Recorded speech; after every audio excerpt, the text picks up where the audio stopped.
In today's video, I'm going to be showing you two ways to build an $850 gaming PC build. The first one is one of those pure performance, every last bang for your buck kind of builds, and the other one is a little bit more baller looking but sacrifices a little performance.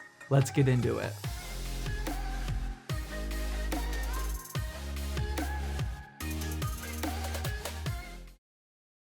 Hey, welcome to Zach's Tech Turf. Like I said, today I'm going to be showing you two ways to build an $850 gaming PC, depending on how much you want to spend on aesthetics. And if you're new here and you want to see other PC build guides just like this one, then hit that subscribe button down below and also that notification bell. That way you never miss an episode. But before we get into it, let me give a very quick shout out to my Instagram account because you should definitely be following me over there. Over on Instagram at Zach's Tech Turf, I post all of the normal pictures that you would expect on an IG account, but what I also do is vlog literally every single day on there on my IG stories. I literally take my phone with me everywhere every single day and record all of the behind the scenes stuff and just my day-to-day activities, and lately I've been taking it up a notch with some pretty sick edits. Once again, that's instagram.com/ZachsTechTurf. Be sure to go follow me over there. Alright, back to these builds. Alright, so for today's video, I'm gonna try and do this all in one take, kind of like how I did the Black Friday video. So we're just gonna work our way through these parts lists, and we're gonna start with the $850 power build.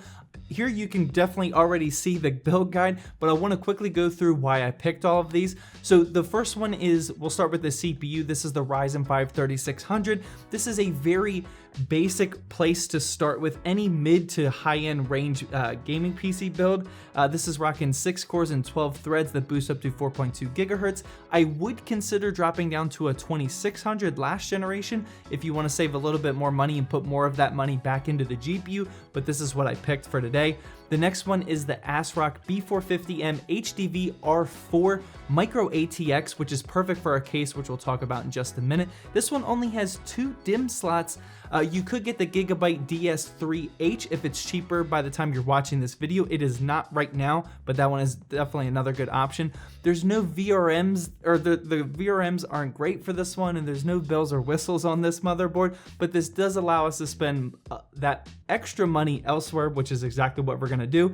Speaking of which, the next product is the Corsair Vengeance LPX 16 gigabytes, which is 2x8 gigabytes, DDR4 3200 megahertz. This is the classic 16 gigabyte kit that everyone goes with. 3200 megahertz is plenty for Ryzen, and it'll definitely make a great performance leap compared to if you get like 2400 megahertz.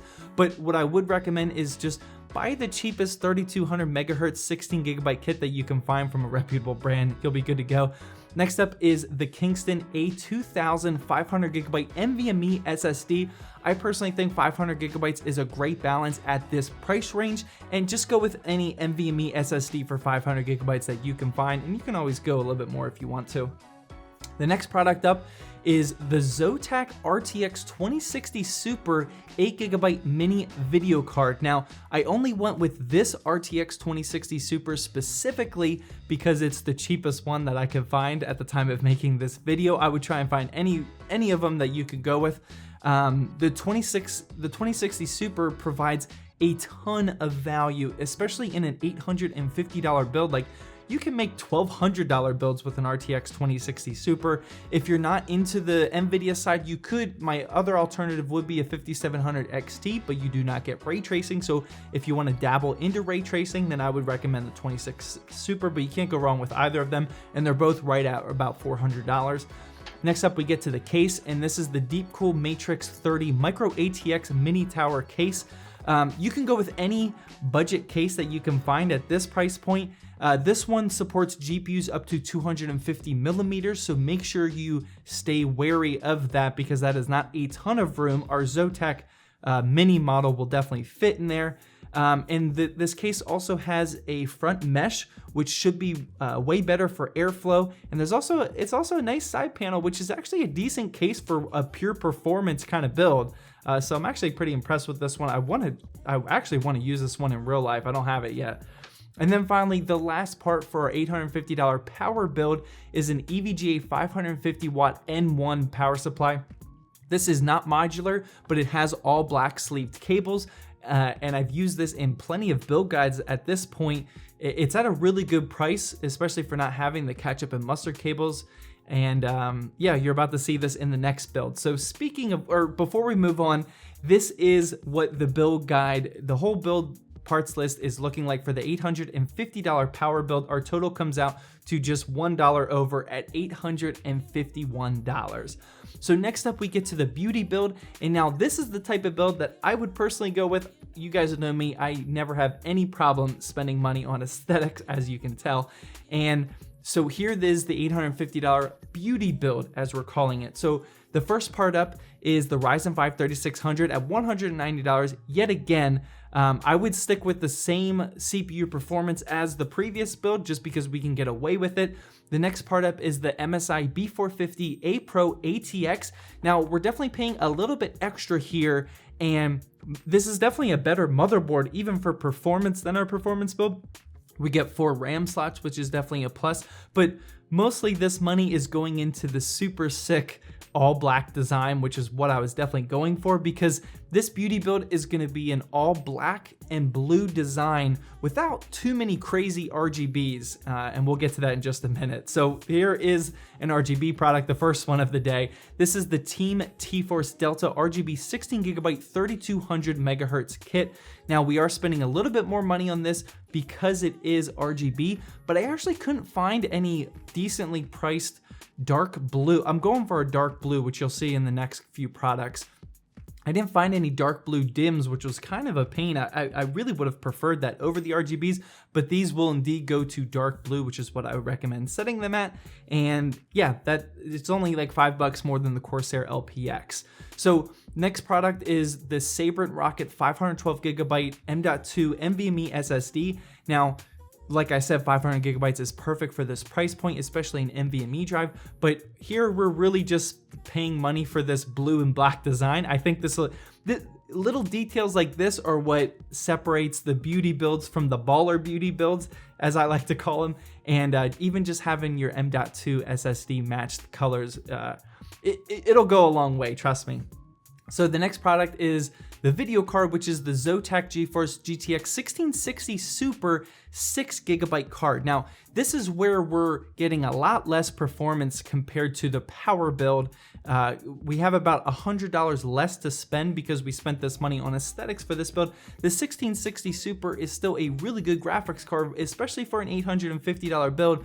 But yeah, you're not getting ray tracing, and you're not getting nearly the performance as an RTX 2060 Super. But yeah, this is where we unfortunately have to cut the money. Next part up is the case, and this is where we're spending a lot of extra money compared to the previous build.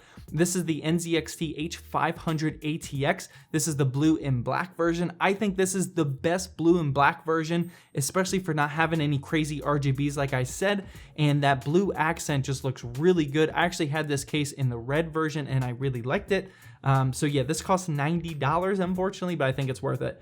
Next up is the power supply. This is the same exact one as our $850 power build, the EVGA 550 watt N1.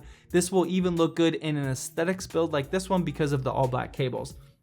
Next up, we have the Apevia 3-pack of the blue LED 120mm fans. I would use these. These will only go blue. They're not actually RGB, but like I said, we're doubling down on the blue and black aesthetic. I think these will look super crispy, especially only for costing $18. So I think that's a really good deal.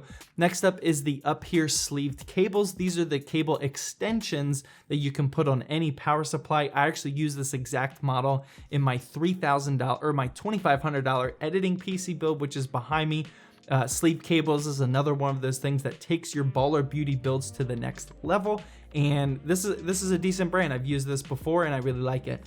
And finally, the last aesthetic part is the LED disc 2-piece Molex blue strip. Now these, just like the fans, will only go blue. If you are going to substitute this, I would get just the white ones. The blue ones are definitely going to make the inside look really blue, whereas the white one will be like this build, where it kind of just makes everything shine and you can see the color aesthetic that you were going for like I did. These are all just white lights, and then you can still tell that I was going for the red and black color scheme. So this build actually comes out to $845, which is $5 under our $850 limit, so pretty happy that we saved a few extra bucks. And yes, these are the two builds side by side, as you can see really quickly. Like I said, I would personally go with the beauty build, but I know a lot of you are all about that pure performance. So moving on, that's gonna wrap up the two $850 gaming PC build guides. But before letting you guys go, I wanna ask you two things. The first one is, do you like these style of videos? I actually made a video like this, I think for $550, almost a year ago at this point, and it performed really well, and I kind of just forgot about this style of video. So if you guys like it, please let me know. I'm gonna be making more of them. And the second question is, which build do you prefer? If you currently have $850 to spend on a gaming PC, are you gonna buy the power build, or are you gonna buy something towards the beauty build? Let me know. Well, that wraps up my two build guides for $850 gaming PCs. As always, drop a comment down below with the answers to the questions that I just asked. And after that, feel free to head on over to one of these two videos if you haven't seen them yet, and definitely hit that subscribe button, because coming up next, we have a very baller in-person build guide as well as a huge Christmas giveaway. You don't want to miss that video.